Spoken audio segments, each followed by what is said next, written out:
Hello and welcome to Dr. Fitness USA, the show. Exercise is medicine, strength training is stronger medicine. With your host Batista Gramode and myself, Stephen Hersey, aka Dr. Fitness USA. Hello, everybody, and welcome to Dr. Fitness USA, the show. Today we have an amazing guest for you. Dr. Ali Lankerani is a clinical neuroscientist and inspirational speaker, a best selling author, and an international mentor. Dr. Ali Lankerani has been voted twice as America's top doctor. He is affectionately known as Dr. L, the parent whisperer, the legacy builder's mentor, as well as the Live Your Calling speaker. He's on a mission to support, inspire, and empower families and experts to step into their thrive and live a legacy for the next generation. Dr. L is the founder of Family Circle and the Legacy Builders community and the creator of Role Model Makers and the Amazing Parents Network. What an amazing resume you have here. Today, the topic of our conversation is the mind-body connection, one of my favorite topics. Welcome, Dr. L. Thank you, Batista. It's a pleasure to be here. Thank you for having me. I'm super excited, and let's have fun. Let's do that. So, to start, why don't you tell us about yourself, your personal story, and how you came to do what you do? Absolutely. So I grew up in Iran, and when I moved to the United States, I pursued a career in medicine. My background is actually in chiropractic medicine, and over time, basically, I started focusing more on pediatrics. Then I went into neuroscience and clinical neurology, where I started having my private practice, helping families who had children with autism spectrum disorders.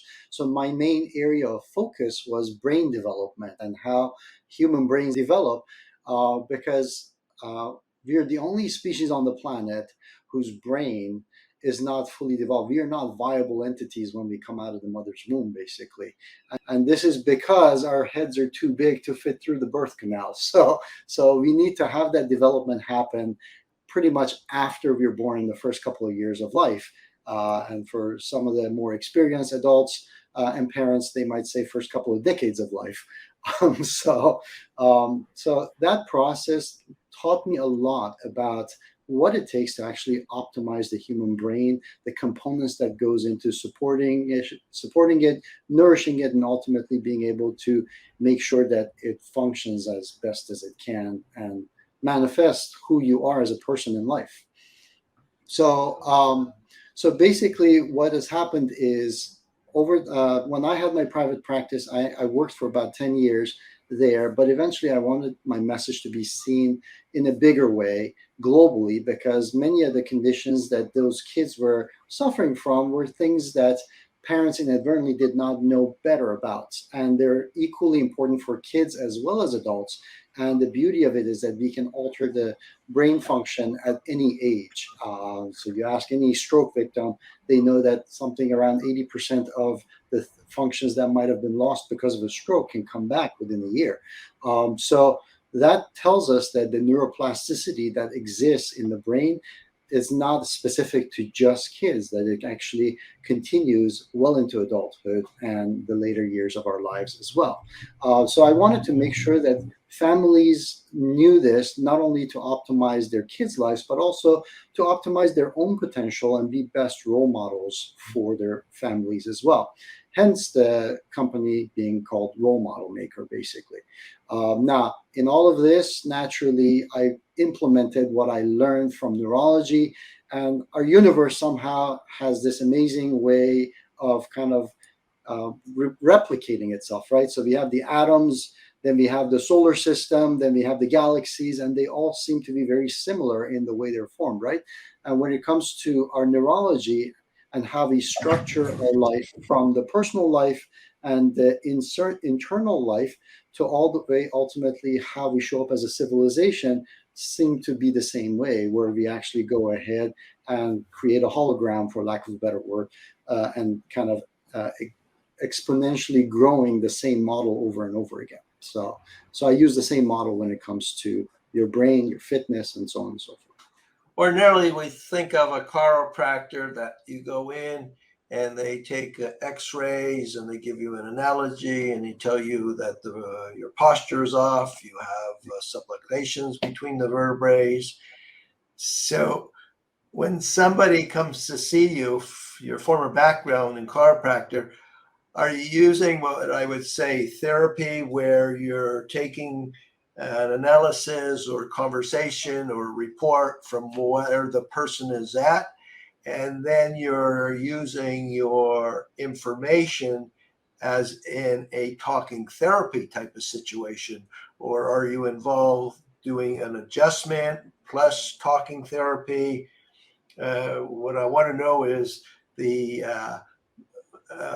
method that you're, or the avenue of success that you're taking when you introduce yourself to the patient. And before answering that, I want to know, are you one of those men that know that exercise is very important, so every once in a while you get up and you do a couple of lifts with that barbell in the back? So the answer to the first question is that my practice, the way I practice, and I'm hoping most of my colleagues are in the same boat, is evolved over time, because as you basically learn new skills, as you gain experience, hopefully you're implementing that and you're improving your technique and your procedures. One of the things that I realized early on, and I saw even in a greater extent once I became a clinical neuroscientist, was the fact that the greatest component of the therapy or adjustment wasn't actually the physical act of moving the joint, but the actual signal that it sent to the brain that activated it so that the brain now could work from a top-down approach and actually correct the body and make it healthy. So for most people, during the last century, they wanted to look for this magic pill that's going to cure everything or solve everything, right? And then when we decided to switch to the more alternative methods, we still adopted the same method. So instead of pharmaceuticals, we were looking for supplements, basically. Take this supplement for this kind of an ailment or this kind of symptom. Well, that still is the same thing, that you're trying to address symptoms as opposed to have this inside-out approach. And our brain and our physical body is capable of addressing most of those things that show up in life. And if you're healthy, we should be able to overcome those challenges and obstacles. So that's the first part. The second part to your question was about fitness and exercising. Now, that's not my barbell, that's a virtual barbell. So I would be very proud to lift that 1,000 times. But having said that, yes, physical fitness and exercise is extremely important. And I'm hoping that we get to discuss that during this session as to why that's an important thing, not only in shaping our brain's development, but also the role that it plays in us staying healthy through the years. I hear that you have a personal experience with your own health or something that happened. I don't exactly know why, but that pushed you to realize that exercise was important. Can you talk a little bit about that? Yeah, absolutely. Actually, for me, just like most people, even though I'm a physician, I was recommending things to my patients. I myself have had health challenges ever since I was 18, 19 years old. I was told that I have high cholesterol, and the remedy for them was to cut out all the fat, because if you have fat in your bloodstream, obviously you must be consuming too much fat.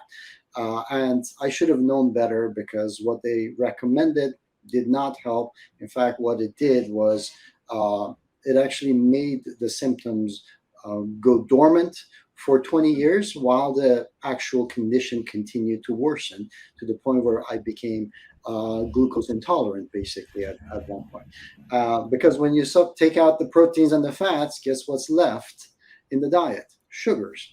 now you're consuming extra sugar, and that is actually speeding up the problem.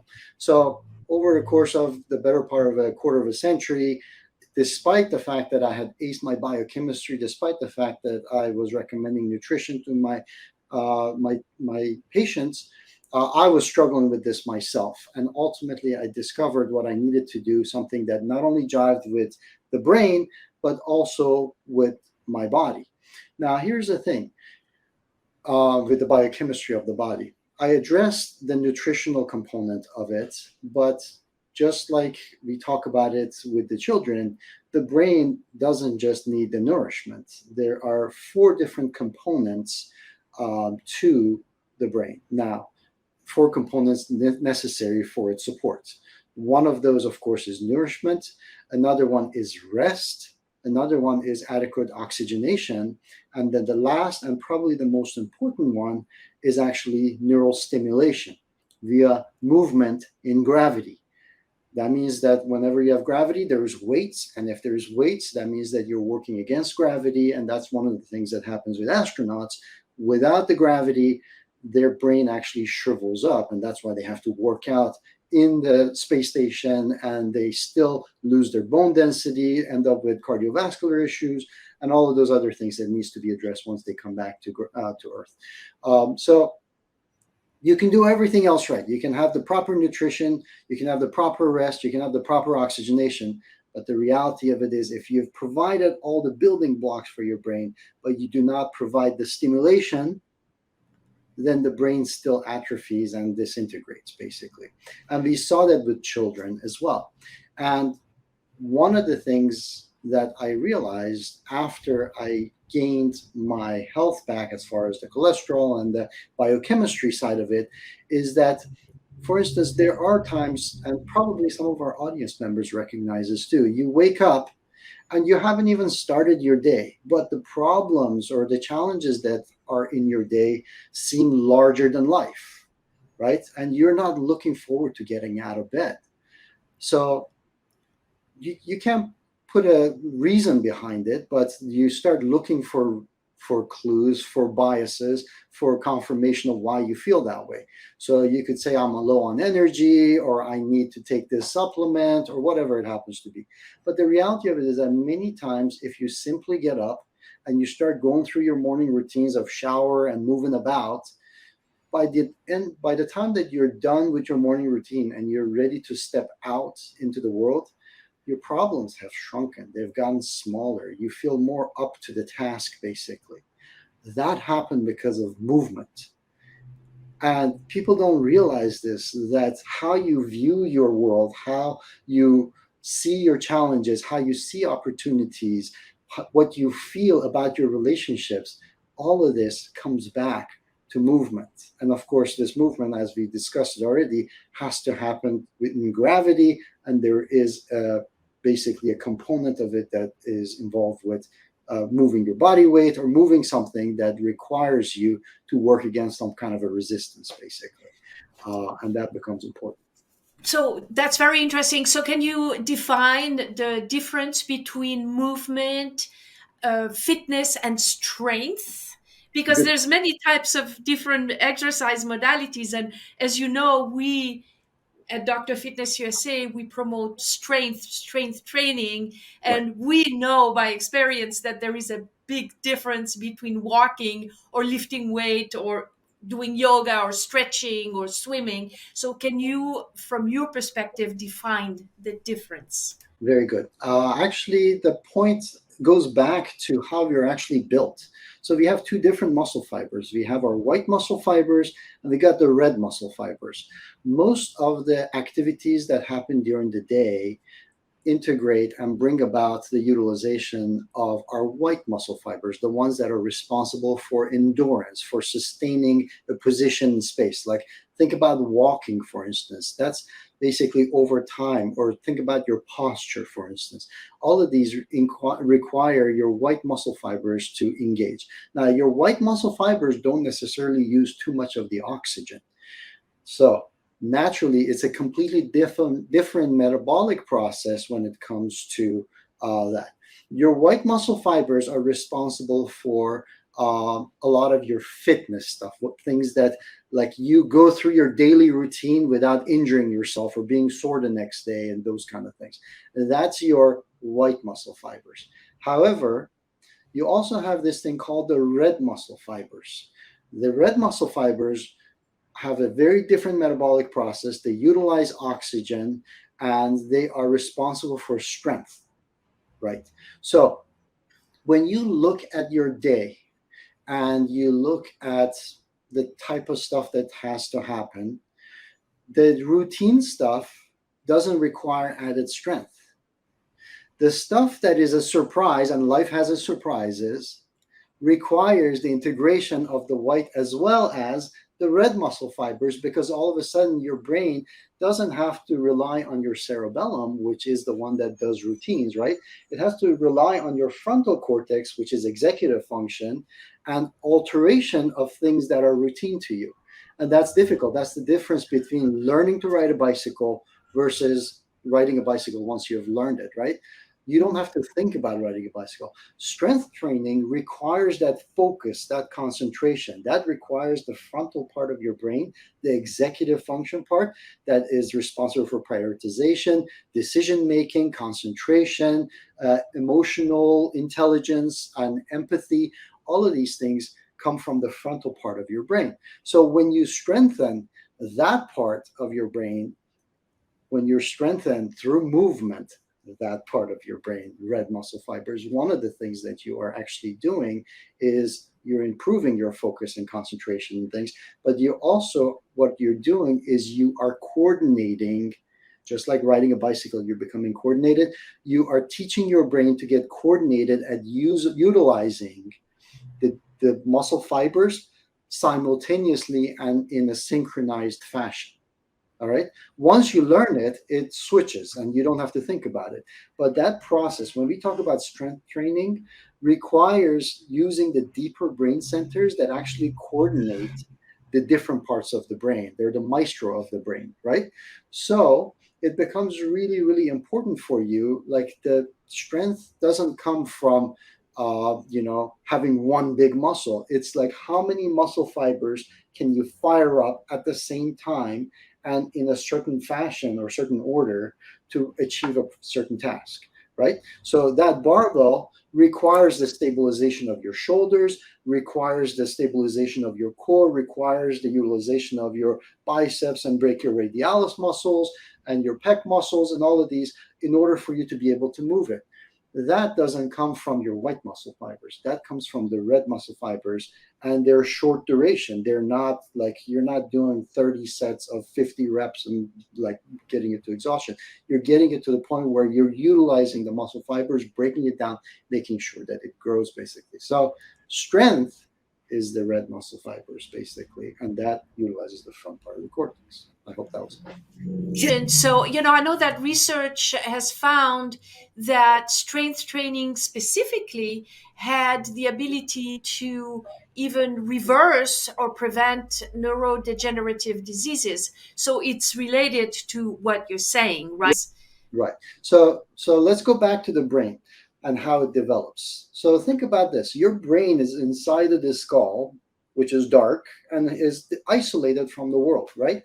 Yet every decision, every impression of the universe that you have has to come via signals to the brain. The brain has to recreate this in some form of chemical electrical fashion inside, build a network that holds it, and then for you to be able to process that and then give a real response, an appropriate response to the world at large, right? So when that view that's coming in is distorted, your response ends up being distorted, right? So the healthier your ability to integrate this material together and create the real world as it exists outside of your skull, the better your response is going to be, whether it's your behavior or whether it's your decisions on taking action on something, all of that, right? So that process requires these neurons to interact with each other, first connecting one neuron to another, ultimately building systems, then connecting the neurons in the brain to the body, because without the body, the brain can't survive, right? And then finally, once the brain, mind, and body are connected, now you can also connect to the universe at large and take in signals and interact with it and give signals back, give responses back, right? So that process is the same when it comes to the training that we were talking about. So if you do not connect the mind and body because you're not doing this training, what happens is you're giving it the fuel, you're giving it rest, you're giving it oxygen, but what is it going to do with it? The neurons are not stimulated, so they lose their connection, their atrophy. So dementia and Alzheimer's and all of those things, the degenerative disorders that are there, in addition to things within your body like muscle atrophy, sarcopenia, bone atrophy like osteoporosis, all of these things start coming about, and you see these degenerative processes throughout the body because when the signals are not going up, the response also is not coming back down. So when you see somebody who has become who's lost control, let's say for instance they become hemiplegic or quadriplegic, you can stimulate the muscle, but if you don't have the connection that goes up to the brain and back, the muscle still atrophies. It doesn't stay. So it becomes important to maintain this connection, and strength training through that stimulates your central nervous system becomes really, really important for that. So running on a treadmill, that's going to exercise very little bit of your muscle fibers. The other thing is that a lot of your red muscle fibers exist in your big muscle groups, right? So your big muscle groups are also responsible for pumping fluids through the system, whether it's your blood, whether it's your lymphatic system, which is part of your immune stuff exists there, or whether it is your glands, like your digestive system, your hormones, those things also get activated. You create something called a growth hormone when you stimulate these muscles. That growth hormone is actually affecting deeper parts of your brain that are adjust to your autonomic nervous system. So your blood pressure, your pulse, all of these things that ultimately determine your longevity and your ability to recreate cells and heal yourself. So as far as your what is the word called for keeping your youth? The word escapes me. Anti-aging, Yeah, anti-aging. anti-aging. All of those things become important. Also, your DNA, the telomeres at the end of your DNA, all of these are responsible for cellular metabolism and regeneration. These things are all getting affected through that kind of exercise. So, at a cellular level, you're changing your structure so that it is more optimal for survival, more resilient, and longer lasting. So you're the parents whisperer. Do you at what age would you recommend a child or a teenager to start engaging in strength training? So that's a good question because I have kids and I wanted to know what's the right age for it. Now, when you look at it, um, younger humans basically their bones are still forming, right? So if you put too much pressure on the long bones, it can seal the epiphyseal plates, which is the growth plates.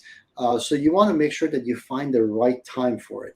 So usually the right time for it happens to be right around adolescence turning into teenage years, basically, when the hormones of the child are starting to kick in, and when you start seeing the development of the person into adulthood, young adults, basically, that's usually a great time to start. Naturally, with everything, you start out light, but then you build on it. And children, kids, they advance really quickly. So for them, the bigger concern is making sure they get adequate rest and they don't push themselves too hard because at that age, they don't feel fatigue. Their muscles and tissues are metabolically extremely active.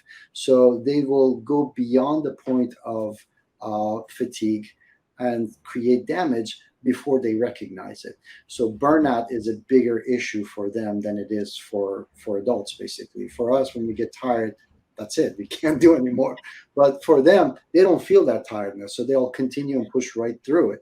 And amazingly enough, you can make huge gains. But ultimately, our goal is not for them to be strength training for only the first 10 years into their adult life. We want to make sure that this is a lifelong habit that they're building. So we want to make sure that this is something that's sustainable for another 30, 40, 50 years for them. So gauging it at the beginning and making sure you don't go beyond that point is important. Beautiful.